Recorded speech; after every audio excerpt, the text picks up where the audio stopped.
네, 할렐루야.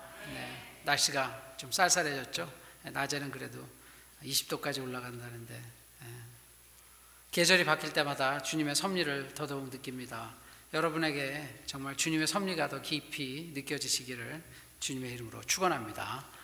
네, 오늘 스토리는 잘 아시는 스토리입니다. 세례 요한의 스토리입니다. 나름 보면 잘 아는 스토리 같지만 이 스토리 안에 굉장히 심오한 그 구원의 그 징조가 달려 있습니다. 포함되어 있는데요. 우리 함께 하나씩 좀 보시겠습니다. 스토리는 그렇습니다. 세례 요한이 이제 광야에 나가서 이야기합니다. 앞으로 오실 분의 그 길을 준비하라. 그렇게 얘기하면서 제일 먼저 한 이야기가 회개하라, 천국이 가까워 왔느니라, 이렇게 얘기하시거든요.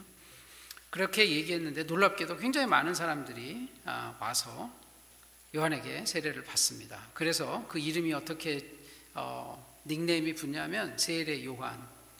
세례가 first name이 아닙니다. 닉네임으로 붙은 거죠. 세례 요한. 그래서 세례 요한이라는 이름이 붙게 되고, 그런데 이제 그때 세례를 받으러 온 사람들뿐 아니라 거기에 바리새인들과 사두개인들도 쭉 옵니다. 이분들은 사실 세례를 받으러 온 게 아니라 이 요한이란 작자가, 그분들은 그렇게 하겠죠. 나타나서 저렇게 뭔가 외치고 세례를 주는데 왜 이렇게 사람이 많이 오나 궁금해서 살펴보기도 할 겸 조사도 할 겸 온 것입니다. 그런데 이 요한이 이 바리새인과 사두개인들에게 독설을 날립니다. 너희가 독사의 자식이다. 그러면서 너희는 진노를 피하지 말고 여기엔 왜 왔느냐, 이렇게 얘기를 하죠. 그러면서 하는 얘기가 회개에 합당한 열매를 맺어라. 회개가 중요한 것도 있지만 열매를 맺어라. 그러면서 너희가 선택한 백성으로 지금 이렇게 프라이드를 갖고 지내지만 아브라함의 조상은 하나님은 언제든지 돌들로도 만들 수 있다. 그래서 그들의 자존심을 확 낮춥니다. 그러면서 뭐라고 말씀하시냐면 나는 너희로 회개하기 위해서 이렇게 물로 세례를 준다. 그러나 내 뒤에 오시는 메시아 예수님은 나와는 비교할 수 없이 높으신 분인데 그는 성령과 불로 세례를 줄 것이다. 그러면서 마지막에 어떻게 이야기하냐면 이 심판의 메시지를 실제 비유를 들어서 이야기합니다. 타작마당에 키를 들고, 아시죠? 이렇게 그 알곡과 가라지를 바람에 흩어가지고 구분하는 것이죠. 그래서 알곡은 곳간에 들이고 쭉정이는 꺼지는 불에 태우시리라, 이렇게 이야기하는 것이 오늘의 스토리입니다. 이게 뭐 다 잘 아시는 이야기이기도 하지만 굉장히 메시지가 엄중하기도 합니다. 그래서 우리가 크리스찬의 입장에서 이 메시지를 어떻게 해석해야 할지 우리가 함께 보도록 하겠습니다. 마태복음 28장까지 있습니다. 1장에서 2장까지 지금 예수님의 탄생 스토리를 얘기했습니다. 그래서 지난주 어디까지 끝났냐면 예수님이 어렸을 때 한 3살 그 정도 5살 안 됐을 때 나사렛에 이제 마지막으로 돌아오시는 스토리로 끝납니다. 그리고 오늘은 이제 보면 1절에 어떻게 되어 있냐면 그때에 세례 요한이 이르러 유대 광야에서 전파하여 말하되, 이 세월이 확 이렇게 빕니다. 여기가 한 지금 그때로부터 거의 이제 30년, 예수님 태어나고부터 30년 정도 지난 것이고 이제 돌아와서부터는 뭐 한 25년 이상 지난 그런 스토리가 됩니다. 그때에 세례 요한이 나타납니다. 그래서 어디에 나타나냐면 유대 광야에 나타납니다. 그래서 무슨 말을 합니다. 이게 이제 첫 장면이죠. 그러니까 이때까지는 그냥 예수님의 어린 스토리가 나오고 세례 요한의 얘기가 나오는데, 여러분 세례 요한의 스토리는 복음서 4군데에 다 나옵니다. 복음서 4군데에 다 나오는 스토리는 많지 않습니다. 예수님 태어나신 스토리는 복음서에 다 나올까요? 동방박사 얘기는 마태에만 나온다 그랬죠. 그런 것처럼 이 예수님의 탄생 스토리에 대해서 심지어 요한복음은 간단하게만 나오지 않죠. 말씀 육신대로 이렇게 얘기합니다. 그리고 마가복음은 그냥 어린이 돼서 사역을 시작하는 장면으로 나와요. 그러니까 이 세례 요한의 스토리가 사복음서에 다 나온다는 건 그만큼 이게 복음에 중요하다는 뜻입니다. 나오는 게 몇 스토리 안 되는데 그 중에 가장 중요한 것이 시작할 때 이 세례 요한 스토리가 나오고 마지막에 예수님 돌아가실 때에 십자가 스토리가 나오죠. 여러분 부활의 스토리도 모든 복음에 나오진 않습니다. 그렇기 때문에 오늘 이 말씀을 상당히 심각하게 받아들이라는 뜻입니다. 그런데 이게 왜 30년이 지났을 때 이렇게 세례 요한과 예수님 스토리가 나오냐면, 이 30이라는 나이가 예전에 제사장이 사역을 시작하던 시기입니다. 그러니까 여기서 의미하는 바가 커요. 워낙 요한은 어떤 가문에서 태어났습니까? 이제 누가복음 1장에 보면 이 세례 요한의 탄생 스토리가 나오죠. 이 마리아가 예수님을 잉태했는데 이제 전승에 하면 사촌이라고 알려진 엘리사벳을 찾아갑니다. 그 엘리사벳이 누구냐면 남편이 사가랴라는 제사장이고 거기서 태어난 아이가 세례 요한입니다. 그때 이미 6개월째 아이를 가지고 있었죠. 그래서 마리아가 찾아가니까 아기가 뛰어놀면서 막 기뻐하는 장면이 나옵니다. 즉 말하자면 세례 요한은 예수님하고 전승에 따르면 이제 육촌 관계쯤 되는 겁니다. 그리고 제사장은 이렇게 가문에서 쭉 내려오기 때문에 세례 요한도 그대로 갔으면 제사장이 되어야 되는 사람이에요. 그런데 지금 어디에 있습니까? 유대 광야에 나와서 이렇게 소리를 외치고 있죠. 그러나 알고 보면 이제 30살 때 사역을 시작했다는 건 무슨 이야기냐면 이 둘이 실제적으로 제사장 롤을 한다는 것입니다. 세례 요한도 제사장 롤을 하고 그 뒤에 나타나는 예수님도 제사장 롤이죠. 제사장에서 어떤 제사장입니까? 예수님은 영원한 제사장이에요. 근데 여러분, 제사장 그러면 제일 먼저 어떤 이미지가 떠오릅니까? 제사장의 원래 역할은 성전에서 제사를 드리는 거를 주관하는 분이지 않습니까? 근데 그럼 제사는 뭐를 하는 거죠? 제사는 백성들이 죄를 짓고 와요. 그러면 오면 죄를 짓고 왔기 때문에 평상시에 늘 죄 짓고 살지 않습니까? 그러면 누군가가 죄를 약간은 짓지만 그래도 행실로서 깨끗하게 성전 안에서 늘 정결하게 하기 위해서 애쓰는 사람들이 하나님과 사이에 중보해 줘야 해요. 그 브릿지를 하는 거죠. 그래서 제사장의 그 언어적 의미는 무엇입니까? 다리 놓는 사람이라는 뜻이에요. 세상과 하나님의 다리를 놓아주는 사람이라는 뜻이에요, 제사장이. 그래서 지금 세례 요한이 예수님 앞에서 다리 놓는 일을 먼저 하고 있고, 예수님은 그 다음에 나와서 영원하게 하나님과 우리를 예수님이 브릿지 해주시는 거예요. 연결시켜 주는 겁니다. 무엇을 위해서 그렇게 하는 것입니까? 제사의 핵심은 무엇입니까? 제사의 가장 핵심은 죄를 용서받는다는 거예요. 죄가 용서되지 않으면 어떻게 됩니까? 하나님하고 우리하고 대면할 수가 없어요. 우리가 하나님 나라에 들어간다, 하나님과 마주본다, 이게 바로 구원입니다. 구원이라는 건 어디 딴 나라 가서 하나님 없이 사는 게 아니에요. 하나님 만나는 그 장면 그 자체가 구원이거든요. 근데 하나님 만나려면 죄가 있으면 죽지 않습니까? 하나님 죄가 없으시기 때문에 죄 있는 사람하고 같이 갈 수 없어요. 누군가가 그 죄를 해결해 줘야 합니다. 지금 이 스토리의 중간 단계에서 세례 요한과 예수님 이야기가 나오는 겁니다. 이것을 기억하시기 바랍니다. 그런데 이제 이 세례 요한이 광야에서 이야기를 하는데, 여기서 보면 이제 뒤에 보면 이제 주의 길을 예비하라고 하였죠. 그러니까 세례 요한의 역할은 뭔가 준비하는 역할입니다. 그런데 이 유대 광야에서 이 소리를 외쳐요. 그런데 이 광야라는 것이 나오면 성경에서 광야 그러면 어떻게 우리가 이미지를 가져야 하면 척박한 곳, 뭐 당연히 물 없는 곳, 그 다음에 살기가 힘들고 어려운 곳, 이런 의미가 있지만 사실 여러분 잘 보십시오. 우리나라 속담에도 새벽이 오기 전에 어둠이 가장 짙다고 얘기하지 않습니까? 광야가 바로 구원의 앞단계예요. 제가 자꾸 여러분에게 지도 말씀드리는데 지도 얘기만 하면 알레르기 가지시는 분들이 계셔요. 왜 또 지도예요? 근데 여러분 잘 보세요.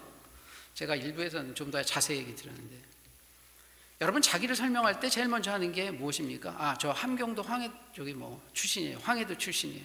경북 봉화 출신입니다. 서울 출신이야. 이게 뭐냐면 한 인간을 디파인 할 때 자기의 지도에 로케이션이 없으면 디파인이 안 되는 거예요. 그 사람을 정의할 수 없어요. 여러분, 성경이 안 읽혀지는 평신도가 안 읽혀지는 가장 첫 번째 이유가 뭔지 아세요? 지도를 몰라서 그래요. 왜냐하면 지도가 이야기해주는 메시지가 너무너무 커요. 안 그러면 굳이 출애굽 얘기는 뭐라 합니까? 애굽이 어디 있는지 모르면 그거 정도는 아시겠죠. 그 다음에 광야로 들어오고, 이 과정이, 왜냐하면 요단강이라는 게 너무너무 중요한 역할을 합니다. 요단강이라는 게 상징적으로 무엇을 의미하냐면 요단강 넘어가고 안 가고가 구원받고 안 받고를 결정하는 거예요. 광야에서 요단강 넘어오면 구원이고 못 넘어가면 구원 아니거든요. 제가 성경에 대해서 눈을 확 뜨이기 시작한 건 역사가 아니에요. 지도가 먼저 들어오고 역사가 들어옵니다. 성경을, 저도 평신도 생활을 오래 했잖아요. 그러니까 저는 모태신앙이잖아요. 근데 제가 그랬잖아요. 저희가 30몇 살이 될 때까지 복음성가를 진짜 내게 강 같은 평화, 작은 불꽃 하나가 이런 거밖에 몰랐어요. 성경도 제가 그때까지도 신약은 10번 이상 읽었다고 말씀드리지 않았습니까? 근데 정확하게 얘기하면 베델 그러면 머리에 안 들어와요.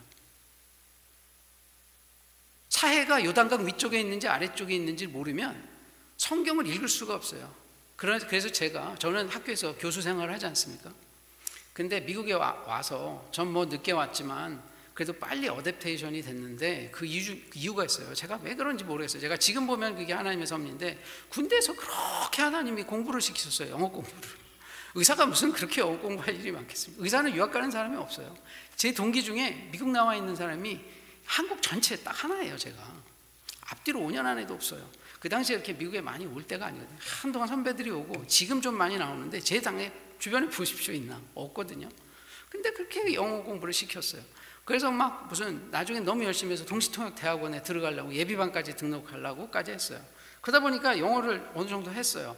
그러고 나니까 이제 미국에 와서 나중에 유학 온 사람들이 이렇게 보니까 영어를 잘 못하시더라고요. 그게 미국에서 가장 큰 핸디캡이에요. 근데 제가 영어 공부를 할 때 아주 유명하신 그분이 외대 통시통역대학원 교수였는데 그런 표현했어요. 여러분 어른이 돼서 영어가 안 느는 가장 큰 이유가 뭔지 아십니까? 고등학교 때 저 공부를 안 해서 그래요. 근데 그게 굉장히 깊게 오더라고요. 사실 영어를 그 다음부터는 굉장히 아마추어적으로 하거든요. 먹고 살겠다는 그 이슈가 아니에요. 시험 볼 일이 없으니까. 여러분 성경을 어떻게 읽냐면 바로 그렇게 읽어요. 왜 신앙이 안 자라냐? 저는 그냥 제가 신앙 성장을 해봤으니까. 하나님은 굉장히 많은 방식으로 여러분들을 하나님께 부르십니다. 시작하는 길은 다 달라요.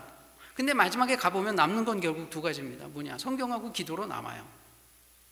그러니까 성경을 읽으려면 그러면 바탕을 알아야 해요.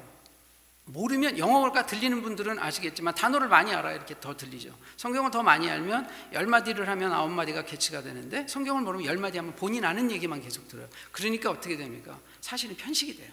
그러니까 어떻게 돼요? 아는 거를 강화해서 이해해요. 그러니까 하나님은 굉장히 넓은데 하나님 딱 요렇다고만 보죠. 그렇게 되면 어떻게 됩니까? 여기에 말하는 바리새인처럼 돼요. 잘못하다가. 그래서 제가 말씀드리는 건 성경을 이해하고 하나님을 알려면 성경을 더 보려는 그 마음이 있어야 해요. 성경만 공부를 안 하세요. 의외로 세상 건 다 합니다. 바둑 좋아하시는 분은 프로예요. 골프 좋아하시는 분은 완전 프로예요. 줄줄줄 외워요. 누가 몇 타 치고 누가 몇 타 치고 누가 몇 타 치고. 근데 세례요한 탄생 스토리 얘기해 보세요. 그러면 아버지가 누구지? 엄마가 누구지? 이걸 몰라요. 교회 50년 다녀도 모릅니다. 그런데 축구선수 토트넘에 1번부터 9번 선수까지 외우는 사람 많아요. 뉴욕 양키즈 1번부터 9번까지 외우는 사람 많이 있죠. 그런데 이래요. 왜 그러냐면 관심이 없어요. 관심이 없다는 얘기는 무엇일까요? 정확하게 얘기하면 관심을 없게 만드는 사탄의 전략이에요. 여러분 이거 세상엔 두 가지 파워밖에 없어요. 예전에 하용조 목사님은 아주 이걸 간단하게 설명했어요. 세상에는 영은 둘밖에 없습니다. 성령, 사탄. 인간의 영은 그 하위 조직이잖아요. 인간의 영은 성령, 사탄하고 동급이 아니에요. 거기에 지배를 받아요. 성령의 지배를 받지 않으면 사탄의 지배를 사실은 받고 사는 거예요. 원튼 원치 않든. 그렇기 때문에 우리는 사탄의 지배를 받으면 성경 보기 싫어요. 그러니까 뒤집어 놓고 말하면 뭐냐면 성경 보고 싶다는 뜻이 성령의 은혜가 우리 안에 들어와 있다는 이야기입니다. 저는 많은 사람들을 보면서 그렇게 보여요. 사실 기도 많이 하고 성경 열심히 보다 보면 행하려고 합니다. 오늘처럼 열매를 맺으려는 노력이 생겨요. 안 하면 안 생기죠. 그렇기 때문에 이걸 열매를 맺으려는 노력은 결국은 이게 자꾸 내 안에 차면서 생깁니다.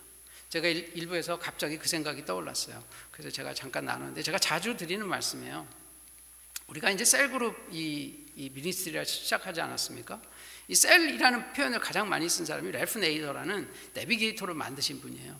이제 그 목사님이 어떤 표현을 했냐면 세상에 크리스천은 셋이다. 하나는 병 안에 이렇게 까만 액체가 있는데 이제 무슨 액체인지 알 수 없어요. 병 안에 그냥 들어있어서 이분이 크리스천인지 아닌지 알 수 없어요. 그냥 까매요. 그러니까 이게 간장인지 이게 오일인지 이게 콜라인지 알 수 없습니다. 근데 이 병 안에 뭐가 들어있는데 부글부글해요. 그러면 보면 이건 사람들이 콜라라는 느낌이 와요. 근데 병 안에 있어요. 근데 콜라인지 알 수는 없어요. 부글부글하니까 콜라 같다. 근데 마지막에 어떤 크리스찬이면 병뚜껑이 뻥 하고 따져서 콜라가 넘쳐 흐릅니다. 그래서 주변 사람들이 이렇게 냄새를 보고 맛을 보면서 이거 콜라구나 알 수 있어요. 크리스찬이 이렇게 셋으로 나뉜다는 거예요. 어떤 사람은 병 안에서 가만히 있으면서 자기 크리스찬이라고 얘기하죠. 남들은 하나도 몰라요. 크리스찬인지. 그런 사람들은 어디서 좋은 평가를 받습니까? 세상에서 좋은 평가를 받아요. 술자리에서 좋은 평가를 받고 노는 자리에서 좋은 평가를 받습니다. 두 번째, 크리스찬은 크리스찬인 건 알아요. 근데 이도저도 아니에요. 사실은 이쪽 가도 애매하고 이쪽 가도 애매해요. 교회 오면 이방인같이 느끼고 거기 가도 좀 불편합니다. 크리스찬이 진짜 되면 내가 가는 곳에서, 뭐 이게 제 얘기를 들으면 좀 웃기는 얘기인데, 제가 막 열심히 막 찬양 열심히 해서 2006년쯤 됐어요. 이제 한국에 갔어요. 매주 하는데 그때는 이제 완전히 금주했어요. 제가 워낙 술을 되게 좋아하던 사람이거든요. 완전 금주. 친구들이 아니나 다를까 한국 가니까 술자리에 나오라 그래요. 고민이 됐어요. 이거 가야 되나 말아야 되냐. 근데 제가 기도하다가 과감하게 가자. 가서 한잔 하더라도 가자. 근데 갔더니 친구들이 쫙 있으면서 동창들이 그러는 거예요. 막 계속 따라주죠. 그래서 제가 그때 결단한 게 있어요. 하나님, 제가 맥주는 마셔도 독주는 안 마실게요. 이건 또 어디서 나온 참 신학인지 모르겠는데 하여튼 마음으로 그렇게 먹었어요. 알코올 도수가 6도 넘어가면 안 되고, 참 웃기는 얘기죠. 어쨌든 가서 맥주는 받았습니다. 한 잔을 마셨어요. 그래놓고 막 얘기를 시작하는데 무슨 얘기 했는지 아세요? 거기서 제가 전도했습니다. 전도했어요. 야, 주님하고 그 주님하고 비슷하지만 달라. 이 주님도 좋지만 이 주님이 더 좋아. 근데 제가 워낙 술 좋아하는 친구들이 많으니까 가서 그 얘기하는데 애들이 계속 술맛 떨어진다는 거예요. 그런데 놀라운 거는 3년 5년 지나면서 거기에 있던 애들 80%가 예수쟁이가 됐어요.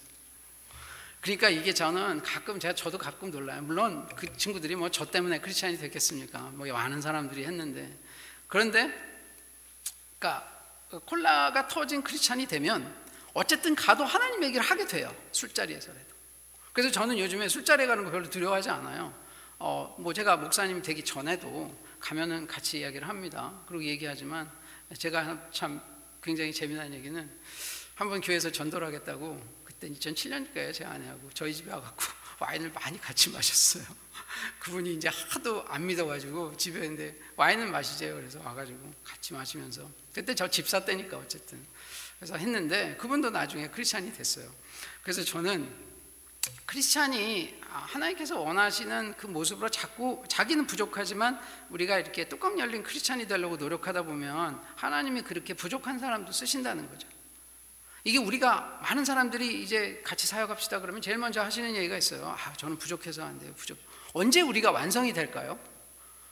겸손한 게 아니에요. 때로는 그럴 때는 그냥 나가서 해야 됩니다. 여러분, 우리 교회도 지금 점점 더 사역자가 좀씩 늘어야 하거든요. 근데 늘어야 하는데 얘기를 드리면 저는 좀 준비가 더 되면, 지금은 너무 모르니까. 그럼 평생 할 수 없어요. 때로는 하나님 주시면 하다 보면 늘죠. 하다 보면 늡니다. 그래서 저는 그 교회에서 이렇게 말씀을 알고 기도하고 하나님에 대한 확신이 좀 있는 분들은 교회나 교회 밖에서도 끊임없이 이러한 하나님 주시는 이야기들을 좀 나누시는 그런 크리스찬이 되시면 좋겠습니다.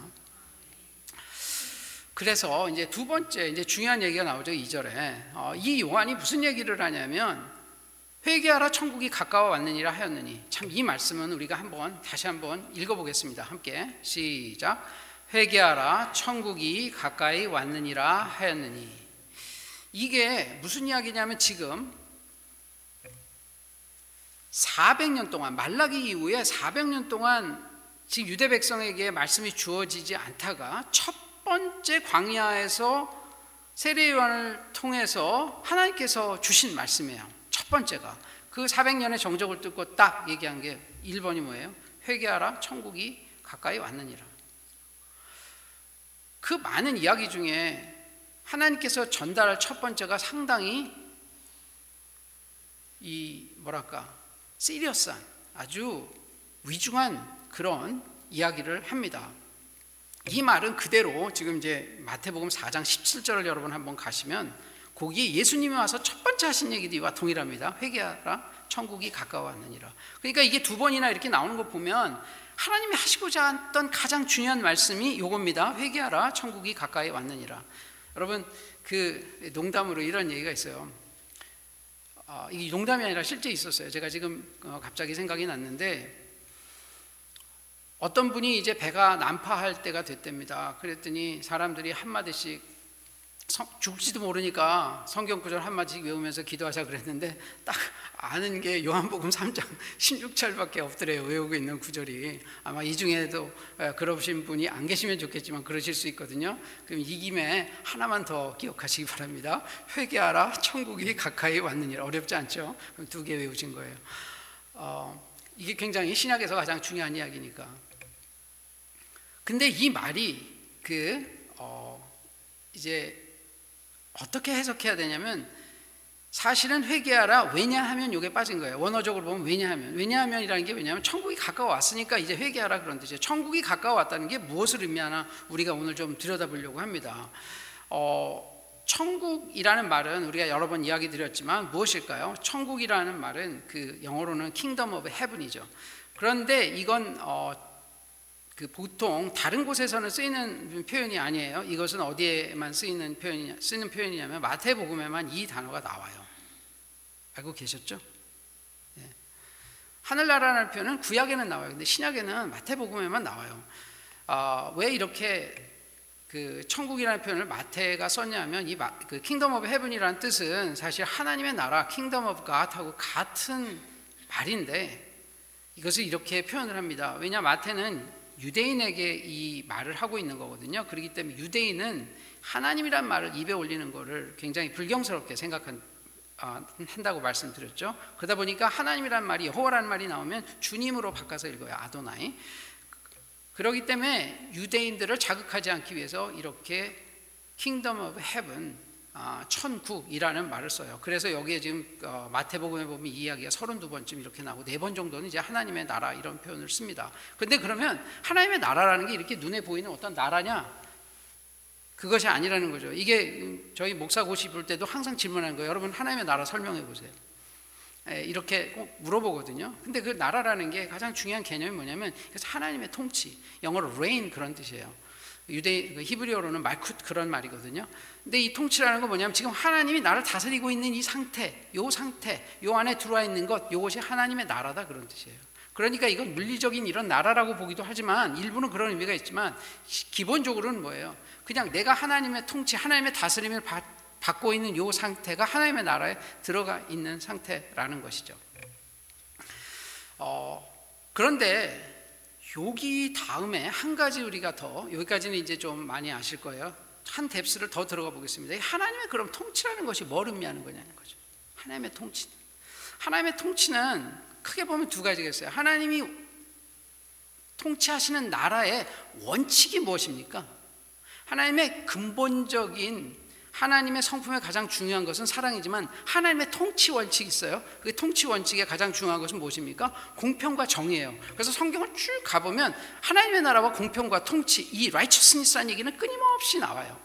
그러니까 하나님의 나라는 하나님이 이 세상을 다루시는 원칙은 공평과 정의예요. 근데 그 공평과 정의는 무엇입니까? 하나님하고 얼라인이 된 거예요. 하나님하고 이렇게 justification이 된 거죠. 그 얘기는 다시 무엇입니까? 하나님의 말씀을 따른다는 거예요. 율법을 지킨다 하는 그런 말이 있는 것입니다. 첫 번째. 2번째는 뭐냐면 여호와의 날이라는 표현으로 대변되는 하나님의 심판이 이루어진다는 뜻을 내포하고 있어요. 하나님 통치라는 것 다시 말씀드리겠습니다. 하나님과 관계를 올바르게 한다는 그 안에 들어가 있다. 하나님의 말씀을 잘 지킨다는 것과 2번째는 뭐죠? 하나님의 심판이 이루어지는 곳이라는 의미를 동시에 가지고 있어요. 오늘 지금 계속 이야기하는 이야기는 무슨 얘기냐면 구원의 뒷면은 심판이다 이런 얘기입니다. 그래서 이제 여기가 하나님의 나라라는 말이고 이 회개라는 말에 대해서 여러분 이제 좀 드리고 싶어요. 회개는 전에도 몇 번 말씀드렸죠. 회개는 이제 메타노이아, 이제 뭐 군대가 뒤로 돌아가 하면 딱 뒤돌을 때 이것도 메타노이아. 이게 평상시 헬라 말로는 그렇게 많이 써요. 근데 이 헬라 말에 원래 그 헬라 말의 그 메타노이아라는 뜻은 사실은 이 지적으로 마음을 바꾼다 이런 뜻입니다. 그런데 여기에 통속적으로 쓸 때 감정적으로도 행한 일을 후회한다 이런 뜻이 있어요.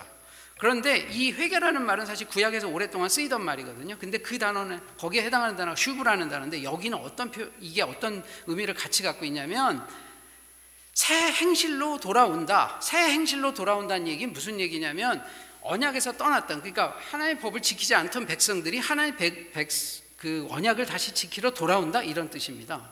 그러니까 회개는 가던 길을 그냥 돌아서서 아무데나 다시 가는 게 아니라 가던 길이 잘못됐다는 거 깨닫고 하나님의 언약으로 다시 돌아온다, 하나님 나라로 들어온다, 이런 개념이에요. 그게 회개입니다. 그러니까 회개라는 것은 다시 동시에 무슨 얘기예요? 하나님께 돌아간다, 이런 의미로 이해하시면 돼요. 그냥 회개한다는 게 내가 뭘 잘못했어 라는 것이 아니라는 거예요.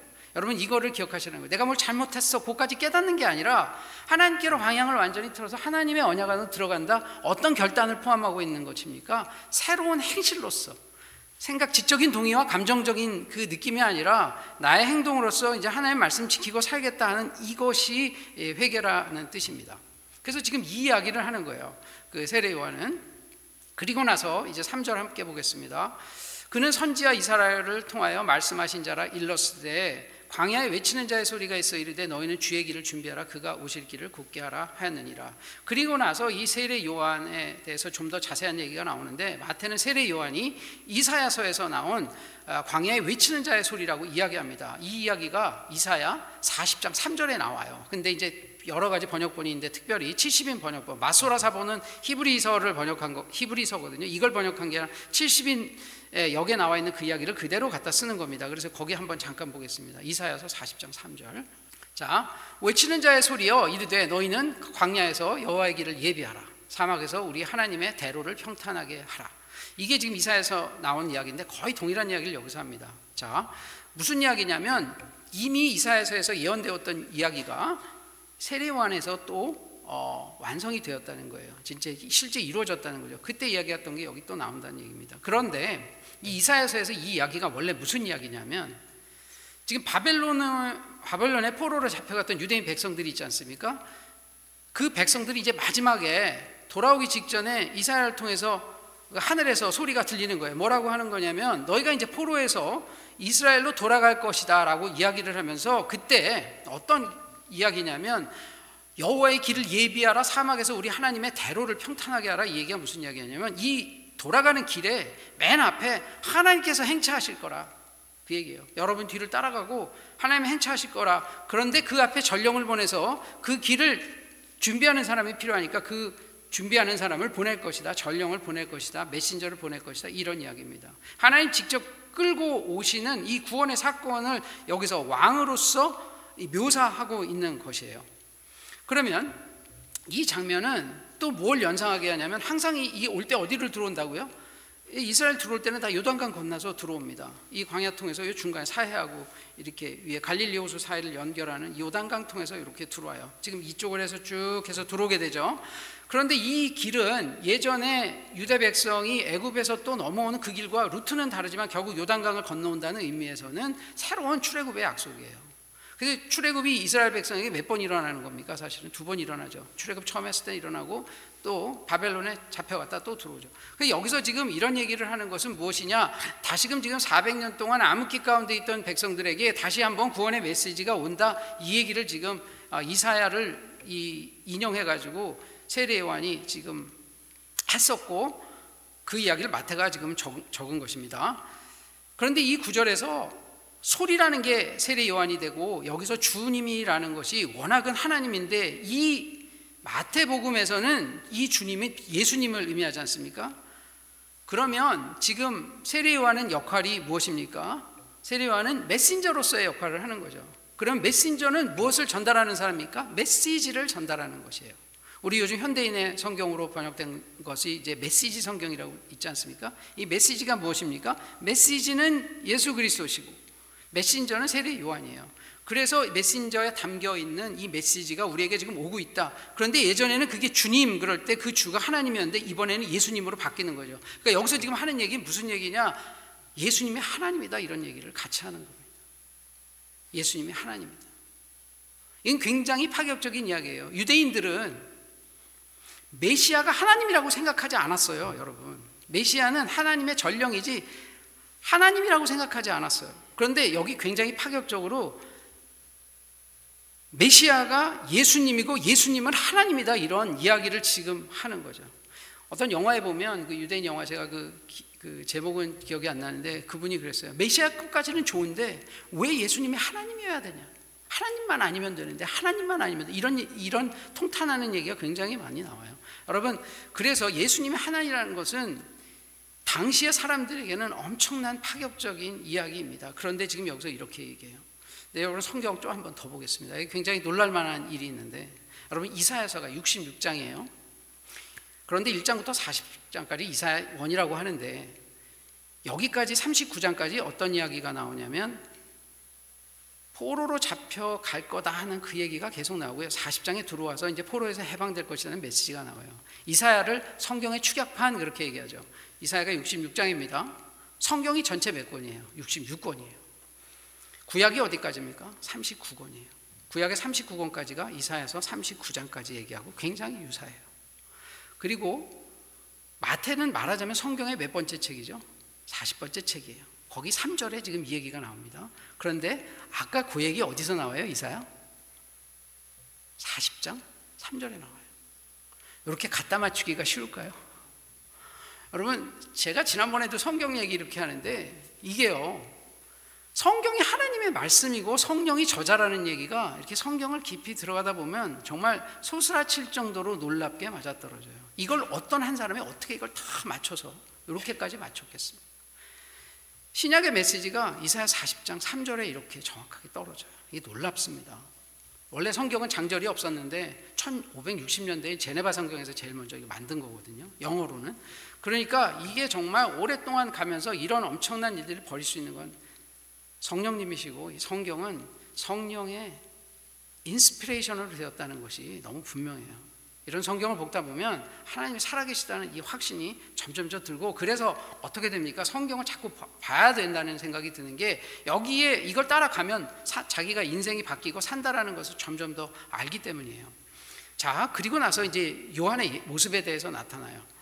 자, 4절에 이 요한은 낙타털 옷을 입고 허리에 가죽띠를 띠고 음식은 메뚜기와 석청이었더라. 이게 이제 이 당시로 보더라도 이게 굉장히 남루하고 검소한 모습입니다.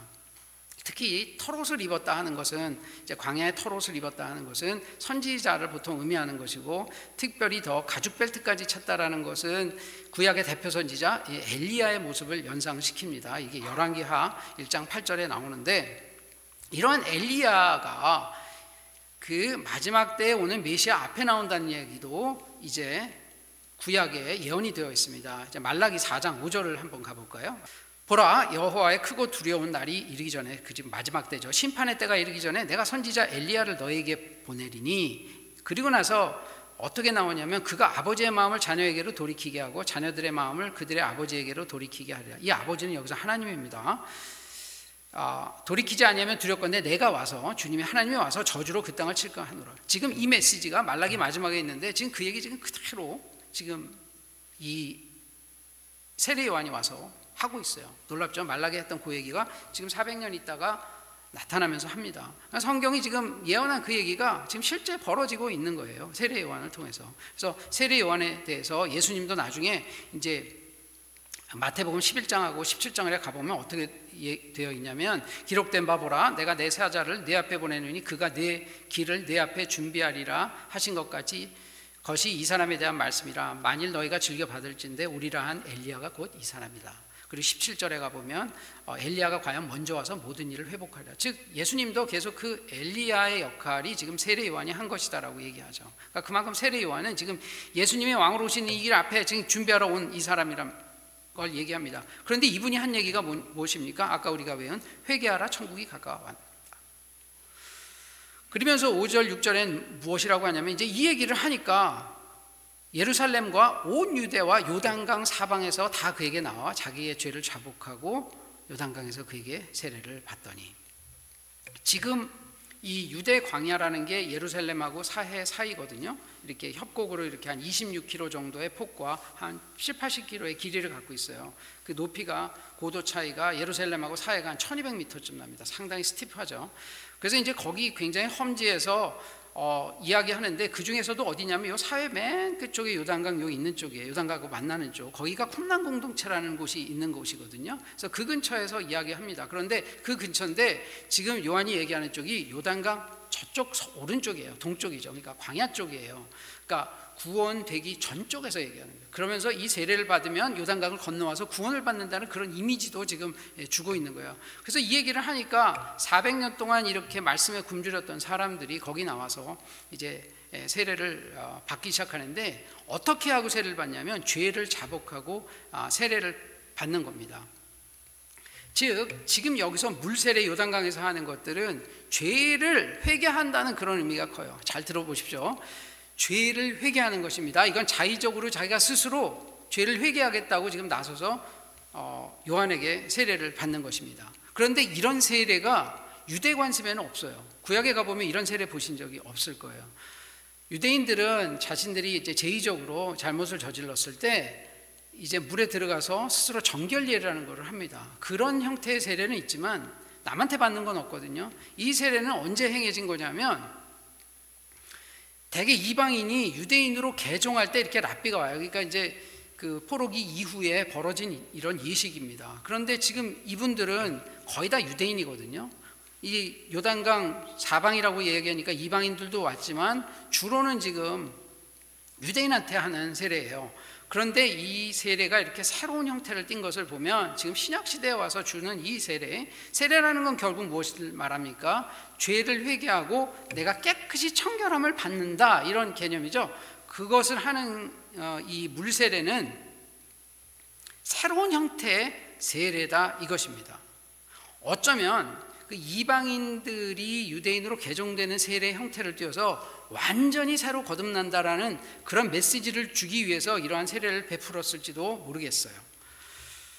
그런데 이 세례에서 언급되지 않은 게 있어요. 적어도 마태복음에서는 이 얘기가 전혀 없는데, 뒤에 나온 성령 세례와는 달리 이 요한의 세례는 죄를 사하는 능력이 없어요. 우리가 회개하는 것까지는 하지만 죄를 사하여 주시는 그것은 요한의 사역이 아니라는 거죠. 그것은 나중에 성령 세례 뒤에 얘기하겠지만 그건 예수님의 일이에요. 성령의 일입니다.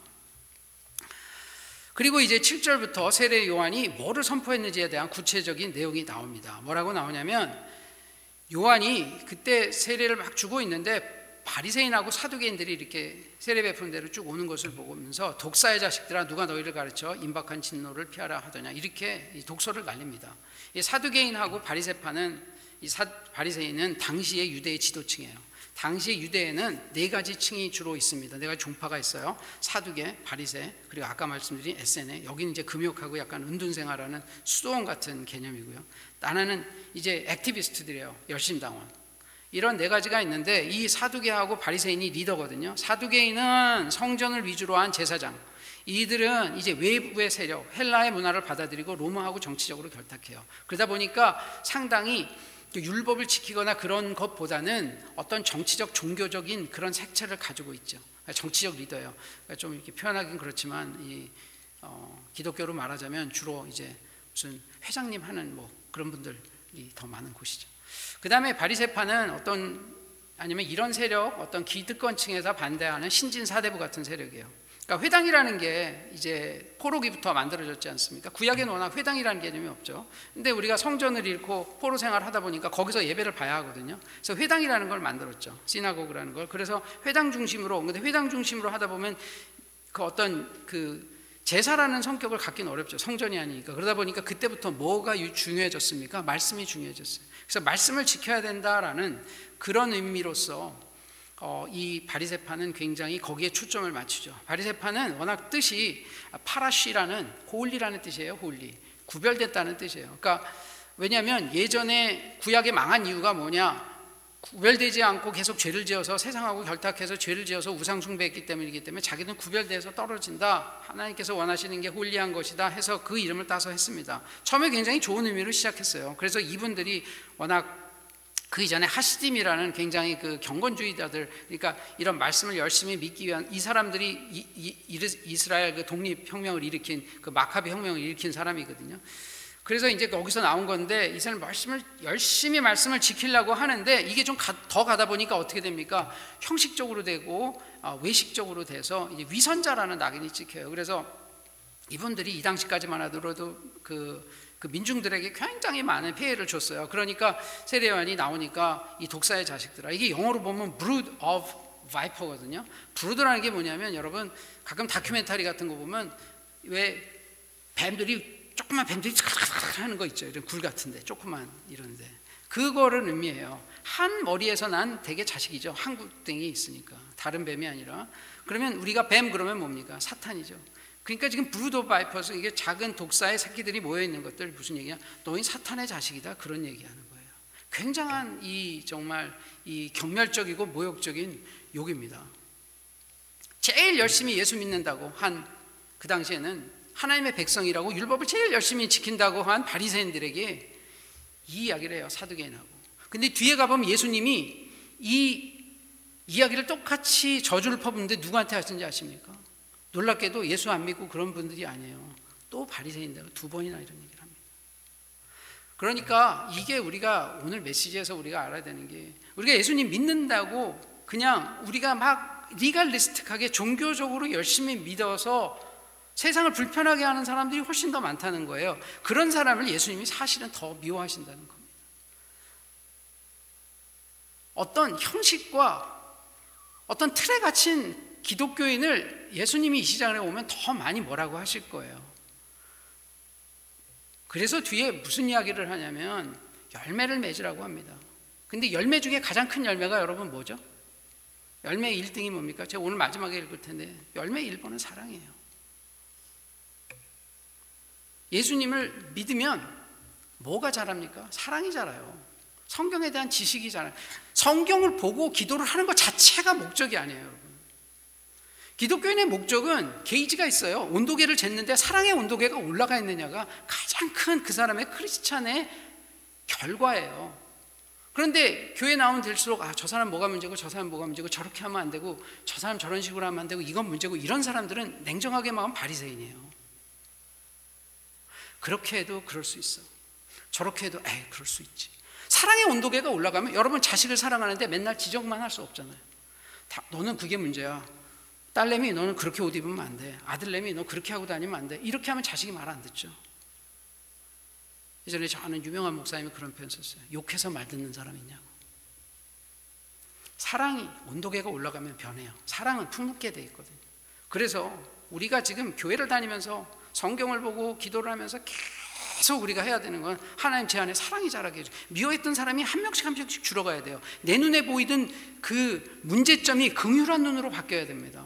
교회가 이것이 되기 시작하면 교회는 거룩해지고 부흥이 되는 거지. 교회에 계속 당신은 뭐가 문제고 이건 뭐가 문제고 교회는 왜 이렇게 해놓고 당신은 왜 그래 이런 얘기가 자꾸 교회에 있고 누구는 뭐 때문에 문제고 누구는 뭐 때문에 이러면 안 돼요. 이게 아까 말하는 브루드 오브 바이퍼예요. 그렇게 되면 우리가. 그리고 나서 8절에 그 얘기를 분명하게 설명을 합니다. 그러므로 회개에 합당한 열매를 맺고 속으로 아브라함이 우리 조상이라 얘기하지 말라. 내가 너에게 이르노니 하나님이 등이 이 돌들로도 아브라함의 자손이 되게 하시기를.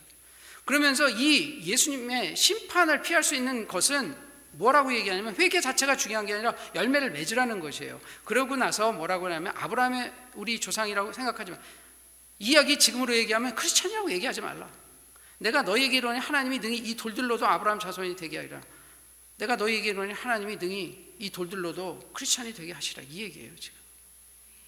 여러분 지금 이스라엘 백성이 잘 돼서 선택한 게 아니잖아요.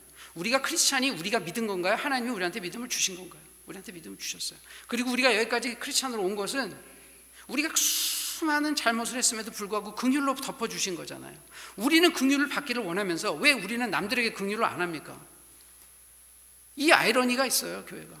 우리도 하나님하고 우리 관계에서 보면 엄청난 큰 죄고 아침에도 욕하다 오신 분도 있을 거고 어젯밤에 싸우신 분들도 있을 거고 지난주에 누구든 해먹으신 분도 있을 거고 굉장히 많은 죄를 우리가 짓고 왔잖아요. 그러면서 우리는 교회만 들어오면 누구는 뭐가 문제라고 그래. 이렇게 하면 안 된다. 직장에 가서도 최대한 그런 얘기를 줄이셔야 해요. 이게 쉽지는 않습니다만 하기는 해야 해요. 그게 우리 안에 열매가 맺어지는 얘기예요. 그래서 교회는 어떤 분들이 늘어나야 합니까? 교회는 덮어주는 사람이 많아져야 돼요. 제가 그 얘기도 지난번에 드렸잖아요. 교회는 덮어주는 사람이 많아야지 교회는 지적하는 사람이 많으면 망해요.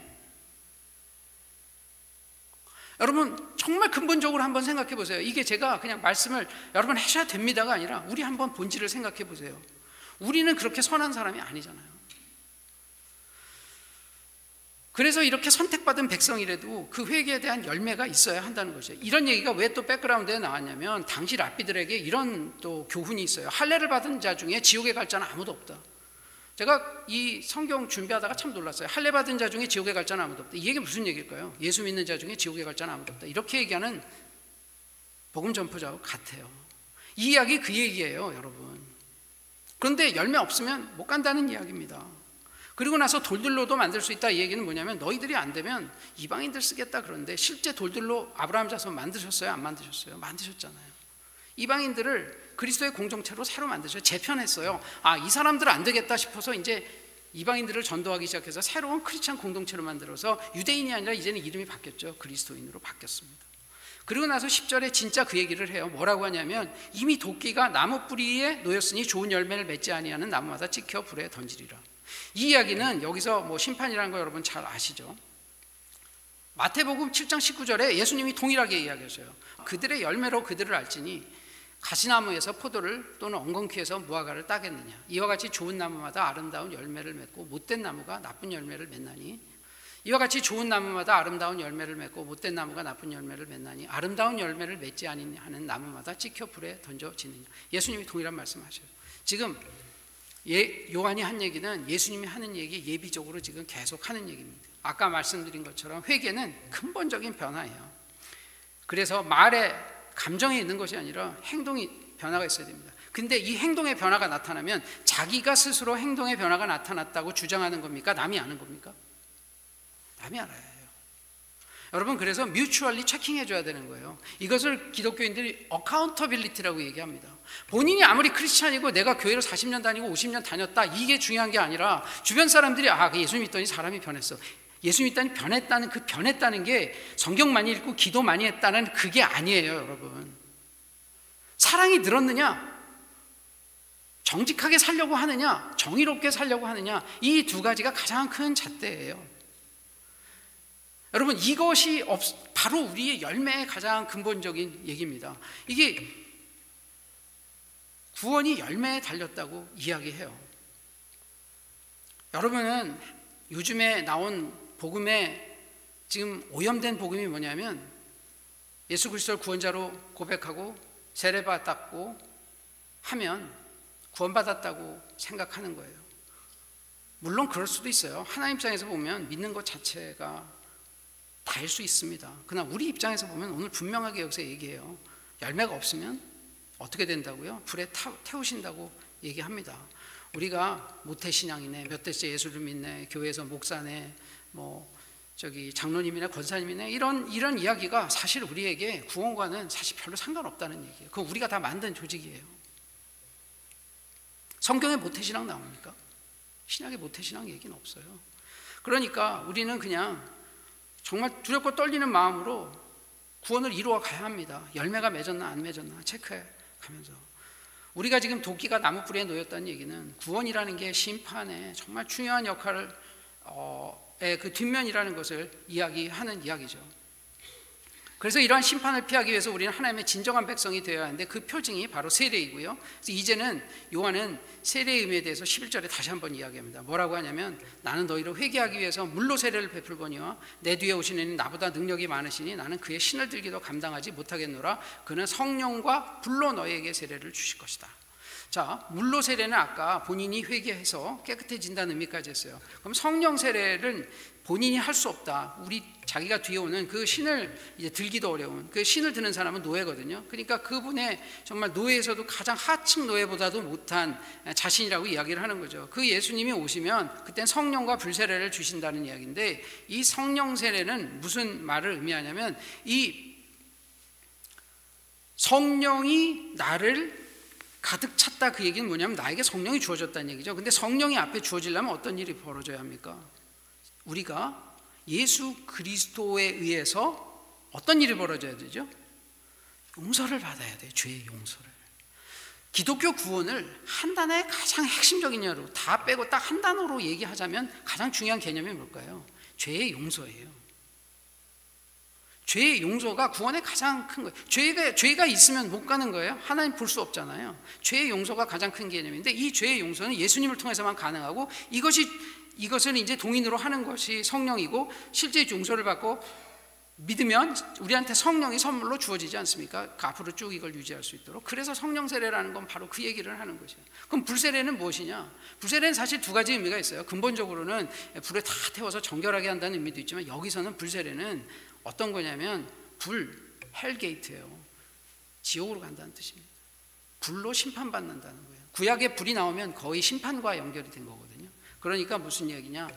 우리가 회개를 한 다음 스테이지에 용서를 받으면 우리는 구원받는 그 길로 들어가는 것이고, 안 믿거나 아니면 중간에 문제가 생기면 우리는 불세례를 받는 곳으로 갈 수 있다라는 그러한 참 어찌 보면 굉장히 심각한 이야기를 합니다. 이게 왜 불이 이런 의미라는 것을 우리가 알 수 있냐면 12절에 가면 그런 얘기가 나와요. 손에 키를 들고 자기의 타작마당을 정하게 해서 알곡은 모아 곳간에 들이고 쭉정이는 꺼지지 않는 불에 태우시라. 분명히 심판에 대한 얘기거든요.